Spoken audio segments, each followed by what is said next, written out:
नमस्कार है, जय हिंद है। मेरा नाम अमन चुग है एंड इस वीडियो को देखने से पहले मैं आपसे रिक्वेस्ट करना चाहता हूं कि काइंडली आप इस वीडियो को देखने से पहले मेरा डिटेल प्रोफाइल एक बार विजिट कर लें। डिस्क्रिप्शन बॉक्स में आपके पास डिटेल प्रोफाइल का लिंक है, उसको क्लिक करके एक बार आप देखेंगे तो आई एम श्योर इस वीडियो का फर्दर जो ऑब्जेक्टिव है वो आप कॉन्फिडेंस से सुन पाएंगे, समझ पाएंगे एंड एक म्यूचुअल ट्रस्ट डेवलप होगा। कभी आपने सोचा है कि हम सब लोग, चाहे हम बिजनेस ओनर्स हों यानी कि बिजनेस में इन्वॉल्व हों, या हम प्रोफेशनल्स हों, चार्टर्ड अकाउंटेंट, डॉक्टर्स या लॉयर्स एक्सेट्रा, या फिर हम सैलरीड क्लास हों यानी कि नौकरी कर रहे हों, हम कहीं ना कहीं हर पर्सन मेहनत कर रहा है मंडे से लेकर सैटरडे तक पागलों की तरह। अल्टीमेटली हम ये जो इतनी मेहनत कर रहे हैं, हम आज मंडे से लेकर सैटरडे मेहनत कर रहे हैं और संडे को हम अपनी या तो कमर सीधी कर रहे हैं या फिर घर का राशन पानी पूरा कर रहे हैं या फैमिली के साथ थोड़ा वक्त गुजार लेते हैं, मगर फिर उसी टेंशन में जी रहे होते हैं कि मंडे से सैटरडे और दोबारा काम करना है। और ये जो पैसा जो हम हार्ड अर्न मनी कमा रहे हैं, ये अल्टीमेटली हम मैनेज करने के लिए कोई समय नहीं गुजार रहे हैं। यानी इसका मतलब ये, इतनी मेहनत पैसा कमाने के लिए मगर पैसा मैनेज करने के लिए कोई मेहनत नहीं, और पैसा मैनेज करने के लिए हम मेजरली तीन तरह की गलतियां कर रहे हैं। इसका परमुटेशन कॉम्बिनेशन भी आप यूज कर सकते हैं या फिर एक सिंगल वे में गलती कर रहे हैं। पहली गलती, हम में से मेजॉरिटी ऑफ जो लोग हैं वो इस पैसे को जो हम हार्ड अर्न मनी कमा रहे हैं, ये हम उस आदमी को दे देते हैं जिसका उस पैसे को मैनेज करने में वेस्टेड इंटरेस्ट रहता है। यानी कि वो उस पैसे को वहां पे लगाएगा जिस प्रोडक्ट में उसको कहीं ना कहीं वेस्टेड इंटरेस्ट उसका पूरा होगा। एंड इसीलिए वो चाहता ही नहीं है कि आप कहीं पे भी उसको छोड़ के जाओ। तो वो कहानी भी आपको कई बार यही कहता है, लॉन्ग टर्म इन्वेस्टेड रहना सर। यानी कहीं ना कहीं इसका मतलब ये, पहली गलती, हम हार्ड अर्न मनी उस पर्सन को दे देते हैं जिसका वेस्टेड इंटरेस्ट किसी प्रोडक्ट में होता है और उसको वहां से कहीं ना कहीं कमाई होती है, और वो अल्टीमेटली हमारे पैसे को कैसे मैनेज कर रहा है हमें कई बार समझ नहीं आती और पता ही नहीं लगता। दूसरी तरह की गलती हम ये करते हैं कि कहीं ना कहीं हम कोशिश करते हैं कैसे हम अपने आप कर पाए, जिसके लिए हम कई हमारे दोस्त यार या जानने वाले होते हैं, या आजकल तो वेबिनार्स और सेमिनार्स का जमाना है, वहां पे हम कई स्पीकर्स और ट्रेनर्स को सुनते हैं और उनसे हम कई बार कोई ना कोई टिप ले लेते हैं कि सर कौन से शेयर में लगाऊं, कौन से म्यूचुअल फंड में लगाऊं, कहां लगाऊं। और वो बोरोड नॉलेज से हम अल्टीमेटली सोचते हैं कि पैसे को मैनेज कर लेंगे। बोरोड नॉलेज से हम कभी भी वेल्थ क्रिएट नहीं कर सकते। ये दूसरी गलती है। और इसमें तो मैं ये भी ऐड ऑन करना चाहता हूँ कि जो कई लोग हैं जो कहते हैं मैं 30 साल से कर रहा हूँ, 20 साल से कर रहा हूँ, जो हमारे कई में हो सकता है दोस्त यार भी हों, जरूरी नहीं है कि 30 साल से करने वाला आदमी एक्सपर्ट हो, क्योंकि एक्सपर्टीज और एक्सपीरियंस कहाँ लिया वो बहुत इंपॉर्टेंट है, rather than कितने साल का मार्केट का एक्सपीरियंस है। यानी कहाँ लिया वो बहुत इंपॉर्टेंट है। और तीसरी तरह की जो हम गलती कर रहे हैं मेजरली, वो गलती है कि हम खुद अपने आप केपेबल बनने की तो कोशिश कर रहे हैं, नॉलेज लेने की कोशिश कर रहे हैं, मगर रास्ता गलत है। यानी कि हम रास्ता क्या चुन रहे हैं, हम बेसिक वे में फ्री कोर्सेज के पीछे भाग रहे हैं, फ्री वेबिनार्स के पीछे भाग रहे हैं, या फिर यूट्यूब पे तो आजकल इतने भरमार चैनल्स खुल गए हैं तो हम उनको सुनते सुनते पैसा लगाने की कोशिश कर रहे हैं, या फिर कई बार हम किताबों के थ्रू हम पैसा कमाने की कोशिश करते हैं और हम ये भूल जाते हैं कि किताबें कंटेम्पररी डायनेमिक नहीं होती हैं। एंड या फिर हम टीवी चैनल्स पे उन लोगों को सुनते हैं जिनका खुद का भी वेस्टेड इंटरेस्ट होता है। इसका मतलब ये, हम कहीं ना कहीं फ्री नॉलेज लेने की कोशिश कर रहे हैं, या फिर हम में से कई लोग कुछ ना कुछ पेड नॉलेज के लिए कुछ कोर्सेज भी करने की कोशिश करते हैं, टेक्निकल चार्ट का कोर्स, फंडामेंटल एनालिसिस का कोर्स वगैरह वगैरह। मगर कोर्स 5 दिन, 10 दिन, 15 दिन, 20 दिन, और वो कोर्स के बाद क्या, कोर्स में उस आदमी ने कुछ ना कुछ ज्ञान दे दिया जो कि हो सकता है यूनिक हो, मगर असली में क्या वो यूनिक था या नहीं, वो तो आपको आने वाले समय में पता लगेगा अगर आप उसको इंप्लीमेंट कर पाएंगे। और जब इंप्लीमेंट करने का टाइम आता है, जब आपको डाउट्स वगैरह होते हैं, तब तक टाटा बाय बाय हो चुकी होती है, क्योंकि कोर्स खत्म हो चुका होता है। यानी कंटिन्यूस हैंड होल्डिंग नहीं होती है। और ऐसे में तो कई आजकल कई हर हर ट्रेनिंग इंस्टीट्यूट ने कोर्सेज खोल दिए हैं। चैलेंज ये है कि लास्ट 1 ईयर में 2020 के बाद, कोविड क्राइसिस के बाद, इतनी ह्यूज लिक्विडिटी फ्लश इन हुई है पूरे वर्ल्ड में, जिसके कारण सारे के सारे एसेट क्लासेस ऊपर गए हैं। पहले गोल्ड गया, साथ में म्यूचुअल फंड गया, इक्विटीज गए, इनफैक्ट इक्विटीज में तो सारे घोड़े गधे सब गए। यानी कि पिछले 10 साल के जो पापी शेयर्स भी थे वो शेयर्स भी उठ गए, चाहे स्मॉल कैप है, मिड कैप है, स्मॉल कैप है या लार्ज कैप है। और हमें लगता है कि जिसके थ्रू हम पैसे की टिप ले रहे थे, या जो किताब हम पढ़ रहे थे, या जो यूट्यूब चैनल को हम देख रहे थे, या जो टीवी हम देख रहे थे, या जो कोर्स हम कर रहे थे, या फिर जिस आदमी को हमने पैसे दिए हुए थे, उसकी वहां पे नॉलेज और एक्सपीरियंस और एक्सपर्टीज के कारण हमारा पैसा बना नहीं। ये तो एक बहुत बड़ी टाइड आई और सारी बोट्स और सारी जो नाव और जो सारे जो लोग थे वो ऊपर की तरफ तैरे। असली तो तब पता लगता है जब ये टाइड वापस जाती है। तब पता लगता है कौन उसमें मर के सिर्फ तैर ही रहा था, और तब पता लगता है कौन सी किश्तियां डूब गई।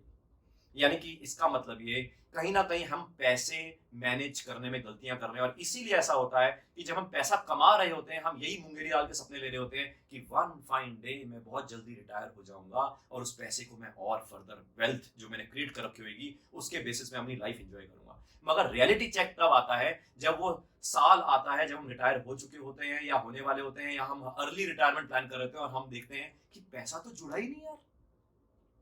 क्योंकि हमने कभी पैसा मैनेज करने के लिए समय वक्त गुजारा ही नहीं, हमने सही एक्सपर्टीज एक्सपीरियंस लिया ही नहीं, हमने सही नॉलेज की तरफ अपना रुख बदला ही नहीं। इसीलिए ये पोर्टफोलियो एजुकेशन सर्विसेज सोची गई, ताकि जैसे जैसे मैं अपना पोर्टफोलियो, इसीलिए मैंने कहा कि आप मेरा प्रोफाइल जरूर देखें, जैसे जैसे मैं अपना portfolio based on the knowledge experience expertise and the qualifications जो आप प्रोफाइल में देखेंगे, जैसे मैं अपना पोर्टफोलियो डेवलप कर रहा हूं, मैं चाहता हूं आप भी उसको सीखें एंड अपना पोर्टफोलियो वैसे वैसे डेवलप करें। यानी कि आप जैसे जैसे लर्न करेंगे आपको अर्न करने में मजा आएगा, क्योंकि अर्निंग जब ब्लाइंड फोल्डेड होती है या बोरोड नॉलेज से होती है या शैलो नॉलेज से होती है तो मजा नहीं आता अंदर से। और साथ में हम ऐसा कहते हैं कि learn while you earn and earn while you learn, and इसमें जो कन्विक्शन बढ़ता है, जो मजा बढ़ता है, उसको हम पोर्टफोलियो एजुकेशन सर्विसेज कहते हैं। यूनिकनेस अगर हम समझें इस पोर्टफोलियो एजुकेशन सर्विसेज की, तो शायद मैं इसको पहले यूं प्रेजेंट करने की कोशिश करूंगा कि इस सर्विसेज में कोई भी टिप बेस्ड सर्विस नहीं है, कोई भी ब्रोकरेज बेस्ड सर्विस नहीं है, कोई भी वेस्टेड इंटरेस्ट बेस्ड सर्विस नहीं है। ये तो एक तरह से एक एजुकेशनल इनिशिएटिव है कि जैसे जैसे मैं अपना पोर्टफोलियो डेवलप कर रहा हूं वेल्थ का, एक तरह से मैं चाहता हूं कि आप भी उसी तरह डेवलप करना जाने, सीखें, और साथ में सीखते हुए डेवलप करें। यानी कि यूनिकनेस में एक जो सीख है, जो एजुकेशन है, वो मेन इसमें क्रक्स है। और ये जो एजुकेशन है ये कोई कोर्स नहीं है, ये एक कंटिन्यूस हैंड होल्डिंग है, ताकि आप कैपेबल बनते चले जाएं, आपका स्टेप बाय स्टेप एक नर्चरिंग होती चली जाए। और यहाँ पे मैं ऐसा समझता हूं कि कहीं ना कहीं हम मेजरली दो तरह की स्टडी सीखते हैं, एक फंडामेंटल एनालिसिस और एक टेक्निकल एनालिसिस। फंडामेंटल एनालिसिस जब आप मेरा प्रोफाइल देखेंगे तो मैंने भी बड़ी बड़ी लार्ज फॉर्च्यून 500 कंपनीज और one of the few best consultancy firms के साथ बहुत फंडामेंटल एनालिसिस किया है, और मैं समझता हूं कि फंडामेंटल एनालिसिस क्या होता है। मगर मैं ये भी जानता हूं कि नॉर्मली जो आम आदमी फंडामेंटल एनालिसिस करता है वो बैलेंस शीट एनालिसिस करता है, और ये हम सब जानते हैं कि फाइनेंशियल एनालिसिस या फाइनेंशियल स्टेटमेंट जो एनालिसिस होता है वो कितना के सही होता है और कितना की फॉरवर्ड लुकिंग होता है। और साथ में ऐसा मेरा ये भी कहना जरूरी है कि टेक्निकल एनालिसिस में भी मैंने एक one of the largest private sector banks के साथ सीनियर पोजीशन पे डेरिवेटिव्स का जो एक्सपोजर लिया, वहां पे टेक्निकल एनालिसिस बहुत डेप्थ में सीखा, और अपने को वो भी समझ आता है कि टेक्निकल एनालिसिस क्या डेप्थ में होता है, और ये भी समझ आता है कि आम आदमी, आम लोग टेक्निकल एनालिसिस के कोर्स में क्या क्या सीखते हैं और कैसे कैसे सिखाया जाता है। मैं उसके ऊपर डिबेट नहीं कर रहा कि फंडामेंटल एनालिसिस में आपने क्या सीखा या नहीं सीखा, या टेक्निकल एनालिसिस आपने क्या सीखा या क्या नहीं सीखा, मगर इसके ऊपर एक जो चीज होती है जिसको हम बोलते हैं प्राइस एक्शन, यानी असली में जो एक्शन होता है मार्केट में वो प्राइस के कारण होता है, और जो प्राइस है उसी से डिराइव होती है टेक्निकल एनालिसिस या फंडामेंटल एनालिसिस, मगर उसके ऊपर कोई बात नहीं करता। क्यों? क्योंकि उसकी जो समझ है वो हिंदुस्तान में फ्यू ट्रेजरी बैंकर्स, यानी कि जो डेरिवेटिव्स के ऊपर काम करते हैं, उनको उसकी समझ आती है। और प्राइस एक्शन में कई चीजें हैं जिसका क्रक्स तो मैं शायद यहाँ पे नहीं बता सकता, मगर दो तीन भाषा में आप यूं समझ सकते हैं कि हर बढ़ता हुआ प्राइस खरीदने के लिए नहीं होता, और हर घटता हुआ प्राइस बेचने के लिए नहीं होता। और ऐसा भी है, इसमें हमें यह भी समझना जरूरी है कि हर घटता हुआ प्राइस एवरेज करने के लिए, खरीदने के लिए नहीं होता, और हर बढ़ता हुआ प्राइस बेचने के लिए या खरीदने के लिए नहीं होता, यानी कि वैसा वर्षा भी चलता है। इसका मतलब ये, कई बार ऐसा प्राइस बढ़ता है जहां पे आपको निकलना है, क्योंकि ये अपॉर्चुनिटी है कि भाई निकल ले, इसके बाद वो और नीचे जाएगा, क्योंकि कोई भी अंडरलाइन जब नीचे जाता है तो थोड़ी देर के लिए ऊपर बढ़ता है। वो ऊपर बढ़ना एक तरह से सिग्नल है कि भाई निकलने का मौका दे रहा हूं क्योंकि मेरे को और नीचे जाना है। मगर वहां पे हम कई बार एवरेज कर रहे होते हैं और जिंदगी में हम एवरेज हो जाते हैं। और हर बढ़ता हुआ प्राइस कई बार हम क्या करते हैं, बेच रहे होते हैं, मगर वो और ऊपर जाएगा और ऊपर जाएगा। तो हमें वो समझना होता है कि कई बार जो बढ़ता हुआ प्राइस है वो एक तरह से वाकई में बढ़ता हुआ प्राइस है। एंड एक और चीज से समझते हैं, हर बार जो गिरता हुआ प्राइस है जरूरी नहीं है कि वो और नीचे जाएगा। यानी कि हो सकता है कई बार बढ़ते हुए अंडरलाइंस में जब शेयर प्राइस गिरता है या कोई भी प्राइस गिरता है अंडरलाइन का, वो एक तरह से करेक्शन होती है फर्दर बढ़ने के लिए। वहां पे पहचानना जरूरी है और खरीदने के लिए।